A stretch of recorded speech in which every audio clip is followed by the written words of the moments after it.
5 বছর 6 বছর 10 বছর থাকছে, মৌলবি হলো না, হাফিজ হলো না, শিখলো কি ভিক্ষা বৃদ্ধি করা, দিয়ে মাইক টাঙিয়ে আল্লাহ রাস্তায় দিলে মাগো জান্নাত পাবে দিয়ে রাস্তায় আদায় করছে। কি মারুতি ভ্যানে মাইক টাঙিয়ে গ্রামে গ্রামে আদায় করা। আমি বলেছি এদিকে আটকাও, গাড়িগুলো কেড়ে নাও, চালগুলো কেড়ে নাও, কোনো কাছের মাদ্রাসায় দিয়ে দাও। কেন? যদি আপনি 100 টাকা দেন, 75 টাকা হারাম করলে ইলাই 25 টাকা মাদ্রাসা পাই। একদম সত্য কথা বললাম। যদি না হয় মোবাইল আমাকে হোয়াটসঅ্যাপে সালাম পাঠাবেন, আমি কালকে খুঁজে ঠিক বার করে দেবো। ফেসবুকে ছুটছে আমার শ্বশুর গ্রামের পাশের গ্রাম, সেই গ্রামে কোনো মাদ্রাসা নাই, এক হারাম করে সেই গ্রামের নামে একটা মাদ্রাসার বিল ছাপিয়ে বসে আছে। তার ঘরে যখন গেছে দেখছে 6টা মারুতি ভ্যান আছে, 6 জনকে রেখেছে, আমাকে 50 টাকা দিবি, তোরা 50 টাকা দিবি। মাদ্রাসা ফাদ্রাসা কিচ্ছু নাই, 20 বিঘে জমি করেছে, 3 তলা বিল্ডিং, তার কোনো কাজ নাই, পুলিশে অ্যারেস্ট করলো। বাস্তব বলছি, সত্য ঘটনা। এটা তো আমার কোনো দায় নাই, কে চুরি করছে বুঝে লেখ, সে আল্লাহর কাছে জবাব দিবে। আমার সব থেকে বড় দুঃখ যে কিছু আমার হিন্দু ভাই, কিছু অমুসলিম ভাই, এদের কারণে আমাদিকে ভাবে এদের মৌলবীরা ভিক্ষা বৃদ্ধি করে খায়। আর কিছু মাদ্রাসাওয়ালা, আমি বলেছি ওই মাদ্রাসাগুলোর আকাশ থেকে তালা মেরে দেওয়া ভালো। যারা ফজরের পরে সকালবেলায় ছেলেগুলোকে চা খাইয়ে, নাস্তা খাইয়ে, হাতে থলি নিয়ে পাঠিয়ে দিচ্ছে গ্রামে গ্রামে ভিক্ষা করে, ওই মাদ্রাসাগুলো তালা মেরে দেন। আমি বলছি ওই মাদ্রাসার আকাশ থেকে তালা মেরে দেন। একটা মা, সে বাচ্চাটাকে পাঠাচ্ছে আমার ছেলে হাফেজ হবে, আমার ছেলে আলেম হবে, আর এই মৌলবি একটা ঘরে মাদ্রাসা খুলে সে তাকে ভিক্ষা বিদ্যার শিক্ষা দিচ্ছে, ভিক্ষা বিদ্যা করো। আর সেই ছেলেটা না ঘাটকা না ঘরকা, 5 বছর 6 বছর 10 বছর থাকছে, মৌলবি হলো না, হাফিজ হলো না, শিখলো কি ভিক্ষা বৃদ্ধি করা, দিয়ে মাইক টাঙিয়ে আল্লাহ রাস্তায় দিলে মাগো জান্নাত পাবে দিয়ে রাস্তায় আদায় করছে। আর অমুসলিম ভাইরা আমাদেরকে বলছে তোমরা ভিক্ষা বৃদ্ধি করে খাও। কে বললে মৌলবীরা ভিক্ষা বৃদ্ধি করে? আমি গোটা পৃথিবী সুসজ্জিত করেছি, সাজিয়েছি অনলি ফর, শুধুমাত্র আমার বান্দাদের জন্য। বলুন সুবহানাল্লাহ। যা কিছু দেখছেন, পাহাড় পর্বত, ঘর বাড়ি, নদ নদী নালা, যা কিছু দেখছেন সব কাদের জন্য? বান্দার জন্য। এবং কিয়ামতের দিনে আল্লাহ কি চেয়েছেন? বান্দাকে এত কিছু দেওয়ার পরে আল্লাহ একটা জিনিস চেয়েছেন। কটা বললাম? একটা।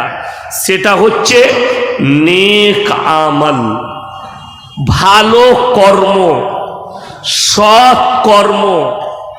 এটা আমার আল্লাহ চেয়েছেন। এই তোমরা চল যাও।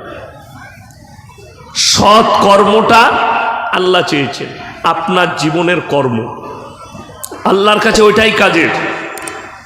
এবং এই সাজানো গুছানো দুনিয়া, আমরা মনে করি শুধু মানুষ মারা যাবে না, ওয়া ইন্না লাজাইলুনা মা আলাইহা সাইদান জুরুজা, এমন একটা দিন আসবে শুধু মানুষ নয়, পাহাড় পর্বত, ঘর বাড়ি, নদ নদী নালা সব কিছু বিনাশ হয়ে যাবে। একটা ঘাস পর্যন্ত পৃথিবীতে থাকবে না, সব আল্লাহ লেবেল করে দিবেন। এটা কোরআন, সব লেবেল হয়ে যাবে। ওই জন্য দুনিয়াতে যতক্ষণ আছি আমরা ভালো কর্ম করব। হাত তুলে বলুন তো ইনশাল্লাহ। সবাই আল্লাহকে বিশ্বাস করি ইনশাল্লাহ।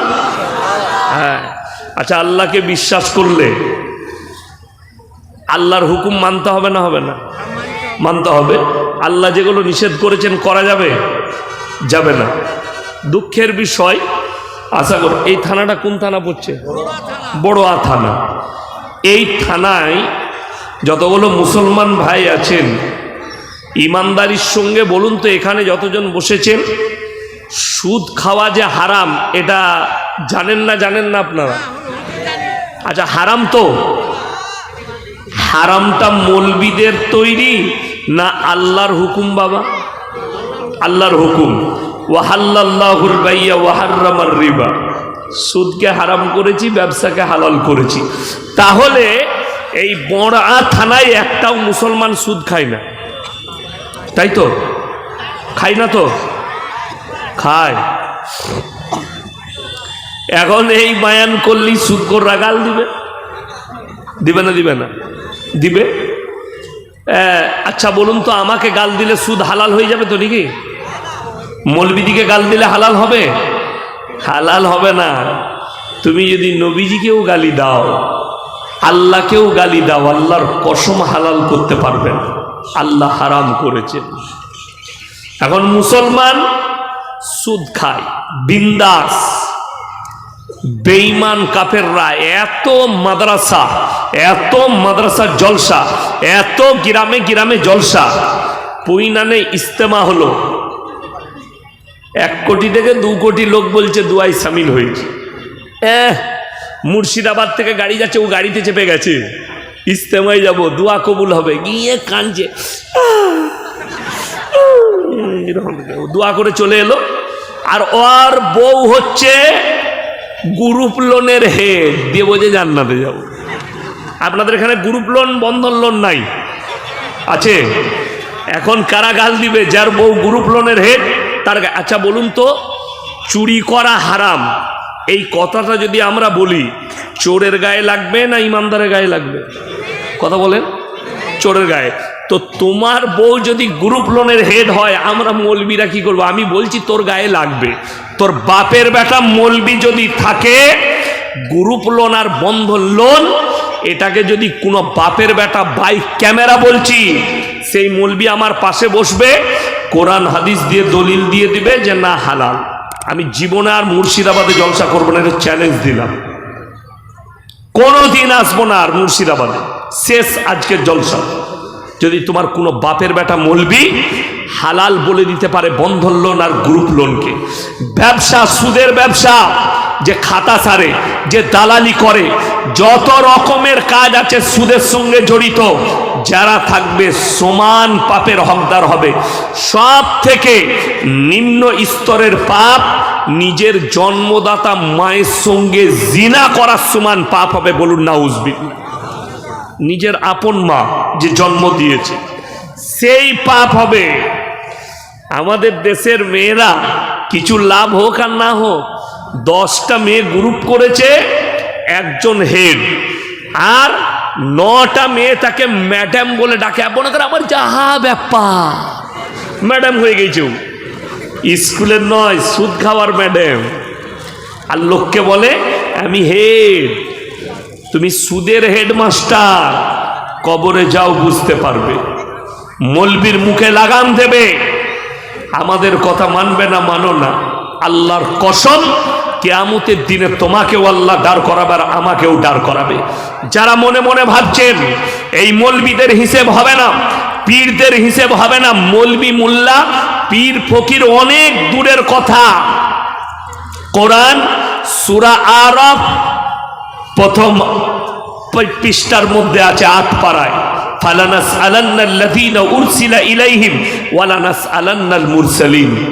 নবী, পয়গম্বর, রসুল সকলকে আমি দাঁড় করাবো। মৌলবীরা তো অনেক দূরের কথা, তাদেরকেও জিজ্ঞাসাবাদ করা হবে, তাদের উম্মতিকেও আমি আল্লাহ জিজ্ঞাসাবাদ করব। তাহলে আমাদের মতো ফুটো মৌলবী কি করে বাদ যাবে? তোমার পীর কি করে বাদ যাবে? আমার বন্ধুগণ, আমার ভাই, অনুরোধ করে বলছি, সুদটা হারাম, আপনি খাচ্ছেন, এটা আপনার ব্যর্থতা, আপনার ইমানের ব্যর্থতা। আজকে কষ্ট লাগে, সুদ কেন ছাড়ে না জানেন? ইমানদারির সঙ্গে বলুন তো, মদ হারাম না হারাম নয়? হারাম। গাঁজা হারাম না হারাম নয়? আফিং, হিরোইন, যত নেশাগ্রস্ত জিনিস আছে তোমাদের জন্য হারাম। আমার বন্ধুগণ, আমার ভাই, আপনি অবাক হবেন, মুসলমান ছেলে এই মুর্শিদাবাদের মাটিতে দেখাবো, মদ বিক্রিও মুসলমান করে, মদ পানও মুসলমান করছে। গাঁজা বেচার স্টাইল আলাদা, মৌলবীরা নামাজিরা ধরতে পারবে না, এত সুন্দর স্টাইলটা কেমন সুন্দর। চায়ের দোকান, আমি মাঝে মাঝে পেরিয়ে গেলে, মালদা ফালদা গেলে, কিছু না হোক আমি কুলিতে গিয়ে ওই কুলিটা পেরিয়ে ভাইয়ের কাছে চা খেয়ে তারপরে যাই। প্রায় আমি এদিকে পেরিয়ে গেল। আজকেও নিয়ত ছিল আমার যে আমি ঢুকবো, আগে কুলি যাব, চা খাবো, হোটেলে বসে কাবাব খাবো, তারপরে এসে জলসায় ঢুকবো, এটা নিয়ত ছিল। কিন্তু আমার চোখে ঘুম, রাত্রে ঘুমাতে পারিনি। দুঃখের বিষয়, আমার গ্রামের একটা মেয়ে বীরভূমে বিয়ে হয়েছিল, কালকে রাত্রে বাচ্চা প্রসব হয়েছে, কাল বিকেলে হঠাৎ নাক মুখ দিয়ে রক্ত, আজকে সে মারা গিয়েছিল। আল্লাহ তাকে জান্নাতি করুক, বলুন আমিন। বাচ্চাটা রয়ে গেছে, আল্লাহ তার ভাগ্যকে তুমি ফিরিয়ে দাও, বলুন আমিন। মেয়ে বাচ্চা হয়েছে, এতে দুঃখর কিছু নাই। তো যে নার্সিংহোমে হয়েছে ওটা আমার বন্ধুর নার্সিংহোম, আশা নার্সিং, আমার বন্ধু, খুব ক্লোজ বন্ধু নাসির ভাই। আমি গেলাম, তারা খুবই ভদ্র। দেখুন, ইমান থাকলে তারা মেনে নিবে। আমি তার পরিবারকে ডাকলাম যে হায়াত আর মত আল্লাহর হাতে, শুধু বাহানার একটা প্রয়োজন, অ্যাক্সিডেন্ট বাহানা, পানিতে ডুবা বাহানা, আগুনে পোড়া বাহানা, বাচ্চা হওয়াটা বাহানা, ওষুধ বাহানা, ডাক্তার বাহানা, পড়ে যাওয়া বাহানা, মৃত্যুটা সত্য। এইটা হচ্ছে ঈমান, যে না, মৃত্যু তকদিরে ছিল, মৃত্যু হতেই পারে। যে ডাক্তারবাবু সিজার করেছেন, খুব ভালো ডাক্তার, রাজু সানা, আমার বড় মেয়ে যখন পয়দা হয় উনি দেখেছিলেন, রাজু সানা, খুব ভালো ডাক্তার। এখন হায়াত নেই, কে আর কি করার আছে, এইটা হচ্ছে ব্যাপার। যাই হোক, আমি ঘুমাতেও পারিনি। তো এই গোটা পশ্চিমবাংলায় এমন কিছু চায়ের দোকান চলছে, আমরা গেলে ও হুজুর এইছে, দাঁড়া চেয়ারটা মুছি, হুজুর মুছে দিলে বসলাম। চা বিক্রি করছে, চা আমার জন্য গাঢ় দুধের চা হবে। আরো দুজন বাইক নিয়ে এলো, ঢোকার পরে বলছে ভাই দুটো চা দে তো, আর দুটো দিস। আমি চিন্তা করলাম, শালা চা দুটো দে আবার দুটো দিস, ওই মাল দুটো কি আমরা তো জানি না। আর ওরা মনে করছে মৌলবীরা তো বুকা, স্কুলে যায়নি। ওই দুটো কি জানেন? গাঁজার পুড়িয়া। হারামখোর চায়ের দোকানে গাঁজার পুড়িয়া বিক্রি করছে, ও মনে করছে মৌলবীরা জানতে পারবে না। আমরা তো ইশারায় কথা বলছি। বড় কষ্ট লাগে, দুঃখ লাগে, বেদনা। মুসলমান কুলিতে চলুন, প্রকাশ্যে বিক্রি করছে মুসলমান লটারির টিকিট, সে মাল আবার জুম্মার দিনে আতর লাগিয়ে ফাঁস কাতারে বসে। আমি বললি খারাপ মৌলবি, গালি দেবে। সুদখোর, সুদখোর কিন্তু জুম্মার দিনে আগে গোসল করে। হ্যাঁ, আতরটা দাও তো গো, বগলে আতর লাগাচ্ছে। বাপ নাম রেখেছে আতর আলী, আর বগলে গুয়ের গন্ধ। ওর পাপের ঠিক ঠিকানা নাই, আর ও গোলাপের আতর লাগিয়ে জুম্মা পড়তে যাবে। হারামখোর, তোর শরীরের মাংসতে এত দুর্গন্ধ, তো মসজিদ যাওয়াটাই তোর জন্য সারা। কে বলল? এখন অনেকজন বলবেন সুদখোর কি মসজিদে যেতে পারবে না? না, যতক্ষণ পর্যন্ত সে ইস্তেগফার না করছে, সে তো মায়ের সঙ্গে জিনা করার পাপ করছে। দুঃখটা এক জায়গায়, আমাদের দেশের মানুষ সুদ ছাড়ছে না, গাঁজা ছাড়ছে না, মদ ছাড়ছে না, পাপ ছাড়ছে না। তার মারাত্মক দুটো কারণ। একটা হচ্ছে কি? একটা হচ্ছে এই যে জালসা। আমার আগে আজিজুল ভাই আদায় করছিল না, আদায় দাও ভাই। তো আমি তো এই আদায়কারী বক্তা আলাদা, সুর করে আদায় করে, তো অনেকজনা টাকা দিয়েছেন। এখন আমরা বক্তারা কি করে চিনব? আপনারা মোবাইলে আমাকে দেখেছেন, আমি কিন্তু সকলকে চিনি না। আমি বললাম বাবা, আল্লাহর রাস্তায় টাকা দিলে জান্নাতে চলে যাবেন, কোরআনের মহব্বতে টাকা দিলে জান্নাতে যাবেন। একজন সুদখোর দিলে দেখলে সারা জান্নাতে যাবার লাইনটা হুজুরি বলে দিয়েছে। ছুটে এসে 2000 টাকা দিলে, আমি তো চিনি না সে সুদখোর, আর সে বলছেও না সুদের টাকা। সে বললে আমি দিলাম 2000। আর আমার দোয়া, আহারে বান্দারে গোদাই বসেছিল, আর ছিল কিনা ছিল, ছুটে এসে 2000 দিল, দিয়ে তাকে জান্নাতে ভরে দিলাম। সে দেখলে এত ভালো জান্নাত আর কোথাও পাওয়া যাবে না। ও আর সুদ ছাড়ে?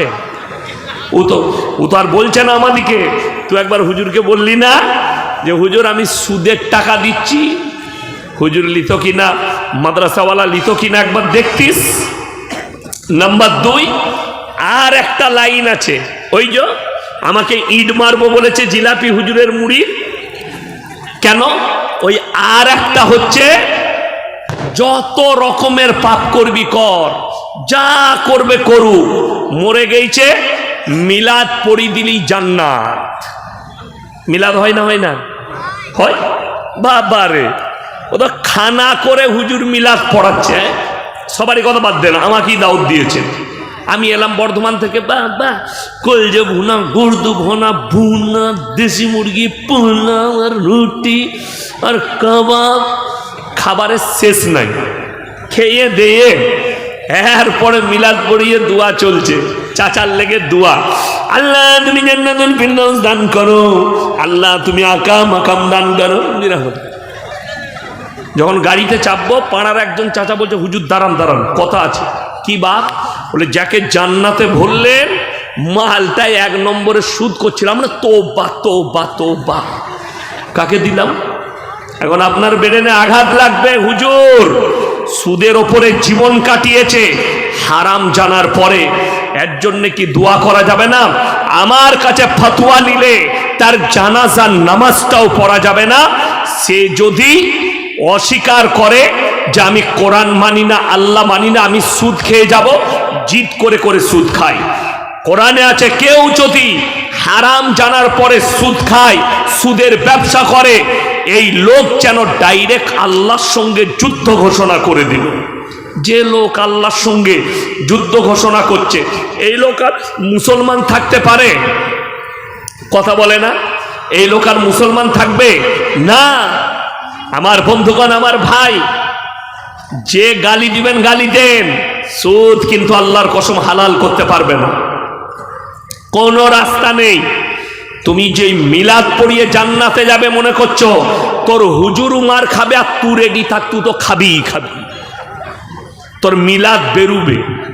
আমাদের দেশে বাবারে কি বুঝলেন, 50 টাকার মাইক, 50 টাকার মলবি আর 50 টাকার মিষ্টি, ও জান্নাত কত লিবিলে। খালি জিলাপি এলি হলো 2 কিলো জিলাপি 100 টাকা, মাইকের ভাড়া 100 আর হুজুরের 100। এই দেখুন না, জান্নাত। কে জীবনে নামাজ পড়ে না, পুরো বছর নামাজ নাই, এই শবে বরাত আসছে, কালকে রাতে আগুন লাগিয়ে দিবে এরা নামাজ পড়ে। হ্যাঁ, তোর কত হলো? 82। তোর গোটা কলকাতা, হাওড়া, মিটিয়াবুরুজ, হুগলি, মুর্শিদাবাদ সারা রাত কারা ছুটে বেড়ায় জানেন? গুটকা খোরগুলো, গুটকা খোরগুলো। হ্যাঁ, কো আর পো বাইক নিয়ে মাঝে মাঝে কবরস্থানে যাচ্ছে। আমি আস্তে আস্তে বর্ধমানে দেখলাম টাউনে কবরস্থানটা লাইটিং দিয়ে সাজিয়েছে। দুঃখ হচ্ছে ও মুসলিম ভাইরা দেওয়ালিতে ঘর সাজায় আর এরা শবে বরাতে ঘর সাজায় আর কবরস্থান সাজায়। লাইট দিয়েছে, বলছে কেন? ঘরেতে মোমবাতি দেয়, মোমবাতি। বেদাতিরা কি বলছে? বলছে তোর দাদু আসবে শবে বরাতের দিনে, হোঁজট খেয়ে যাবে, আলো দে। যা বুঝে করগা, মোমবাতি তার থেকে ভালো গোটা গায়ে লাইটিং করে দে, কেউ হোঁজট খাবে না। তার কি হচ্ছে তার ঠিক নাই, ওর হালুয়া রুটি খেতে হবে খালার, এদের আর রোগ নাই।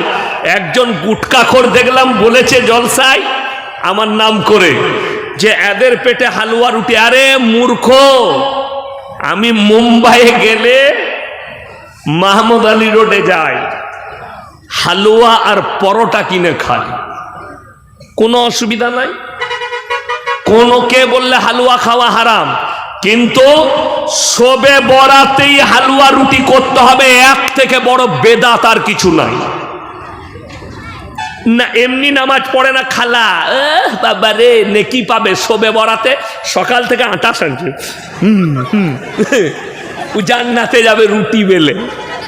তো জান্নাত পড়ে আছে, নামাজ নাই, রোজা নাই, কিচ্ছু নাই, খালা শবে বরাতের রুটি বেলে আর হালুয়া করে। বিহারের একটা বক্তাকে দেখলাম बोलचे हलवा बनाए हम किताब में ढूंढे ओ। हलवा किधर है बेटा? हलवा कढ़ाई में रहता है, किताब में नहीं। मेरे दोस्त, हमको भी मालूम है किताब में नहीं है, इसीलिए तो हम लोगों ने मना किया। तुम्हारा कढ़ाई में है। हमने खाने के लिए मना नहीं की, बल्कि हमने ये मना कर दिया कि तुम सबे बारात में जो हलवा रोटी बनाते हो ये बिदात है। हमने ये मना किया। আমার বন্ধুগণ, আমার ভাই, 5 ওয়াক্তের নামাজ পড়া ফরজ না ফরজ নয়? কথা বলেন, ফরজ। এই শবে বরাতের রাতে যতগুলো মাল ছুটে বেড়াচ্ছে তারা সারা বছর নামাজ পড়ে না, খালি শবে বরাতের নামাজ পড়বে। ইমানদারির সঙ্গে মাধ্যমিক পরীক্ষা শুরু হয়েছে না হয়নি? হয়েছে তো আজ থেকে। একটা ছেলে কোনো পরীক্ষা দেয় নাই, খালি হাতের কাজ কর্মশিক্ষা নিয়ে চলে গেছে। দিয়ে স্যারকে বলছে, স্যার আমি কত নম্বর পাবো? তাকে ঝাঁটা করে নম্বর দিবে না? দিবে না? বলবে জুতোটা নিয়ে তোকে নম্বর দিচ্ছি, ঝাঁটায়। তো এর জীবনে 1 ওয়াক্তের নামাজ নাই। কবরে ফেরেশতারা জিজ্ঞেস করবে, নামাজ সারা বছর পড়ি নাই তো, কিন্তু শবে বরাতে 82 রাকাত পড়েছি। বলে তুই রেডি হ, তোকে কাবাব শেখা করবো। হারামখোর, নফল নিয়ে মারামারি করছিস, ফরজের কোনো জ্ঞান নাই। এই হচ্ছে এদের হাল। নাউজবিল্লাহ, আল্লাহ মাফ করুক। আমার বন্ধুগণ, আমার ভাই, 5 ওয়াক্তের নামাজ ফরজ, এটা জানা আছে না নেই? আল্লাহ রসুল বললেন যার নামাজ নেই তার মধ্যে ইসলাম নেই। 3টে কোয়ালিটির নামাজি আছে আমাদের দেশে। কটা বললাম? 3টে। 5 ওয়াক্তের, জুম্মার, ঈদ আর বাকরা ঈদে। ঈদের দিনে লাফাই কোন মাল কটা? ওই কটাই। গলায় লাল তোয়ালি, সাদা জামা, সাদা লুঙ্গি, সাদা জুতো, ঈদগায় পেছনে কাতারে হুজুর একটু নিয়তটা বলে দিন তো। নিয়ত নিয়ে কি করবি বে? দরুদ শরীফ জানে না, আত্তাহিয়াতু জানে না, রুকু সিজদা তাসবিহ জানে না। ও নিয়ত নিয়ে ধুয়ে খাবে। আমি যেখানে নামাজ পড়াই, একজন ছুটে এসে আমাকে বলছে, হুজুর নামাজের আগে নিয়তটা বল। আমি মোটেই বলবো না, আমার যা পারিস করে লে তুই। যে তাকে জিজ্ঞেস করছি, দরুদ শরীফ জানিস? না। আত্তাহিয়াতু? না। আমি তুই গিয়ে খালি মাথা ঠোক, তোর এমনি হয়ে যাবে, তো কিচ্ছু করতে হবে না আপনাকে। আমি এইখানে বলে যাচ্ছি, বাহাদুরপুরে আপনার এলাকায় খুঁজলেন, আমি এই এলাকাতেও জানাজার নামাজ পড়তে এসেছি, নাম করব না কোথায়, তাদের চুলকুনি শুরু হয়ে যাবে, আমি নাম করে দিব। কে বুঝলেন? আমার ভাইজান এই তো ইনিও ছিলেন, আমি নাম করব না কোথায়, জানাজার নামাজের ইমাম ইনিই ছিলেন, চুলকুনি হয়ে যাবে। 1 ওয়াক্তের নামাজ পড়ে না। জুম্মার জোহরের পরে জানাজার নামাজ হবে। ফরজ নামাজের নামাজিরা, 5 ওয়াক্তের নামাজিরা নামাজ পড়ছে, আর ও হযরত উজু করে দাঁড়িয়ে আছে, ও খালি জানাজার নামাজ পড়বে। ঠিক বললাম না ভুল বললাম? ও তো আলু গোশ খেতে এসছে, কথাটা বুঝতে পারেননি? ও আলু গোশ খেতে এসছে। আমার বন্ধুগণ, আমার ভাই, অনুরোধ করে বলছি, নামাজের গুরুত্ব দেন। আপনার কাছে গুরুত্ব নেই। লাল তোয়ালি, তোয়ালিটা কার? শাশুড়ির। জামাটা কার? শাশুড়ির। লুঙ্গি কার? শাশুড়ির। আন্ডার প্যান্ট কার? শাশুড়ির। বললে তোর কি আছে? বলে ন্যাংটো লোকটা খালি আমি, দেও জান্নাতে যাবে। মুর্শিদাবাদের মেয়েদের তো বিয়েই হবে না অ্যাপাচি বাইক না দিলে। ঠিক বললাম না ভুল বললাম? অ্যাপাচি বাইক লাগবে। অ্যাপাচি বাইকটার নাম মুর্শিদাবাদ নদিয়ায় রাখা হয়েছে জামাই বাইক। আপনারা জানেন না, আমি কিন্তু খুব কঠিন জিনিস, আমি সব খোঁজ রাখি, কোথায় কি চলছে। বিয়ে হচ্ছে আমার বেটাকে একটা অ্যাপাচি লাগবে। তুই বেটা পয়দা করেছিস না তুই হিজড়ে পয়দা করেছিস? হ্যাঁ, ও তো হিজড়ে পয়দা করেছে। আমরা মৌলবীরা বিয়ে করেছি, 1 পয়সা লাগে না, আল্লাহর কৃপায়। দিয়ে আল্লাহকে আমাদেরকে সুখী রাখেনি।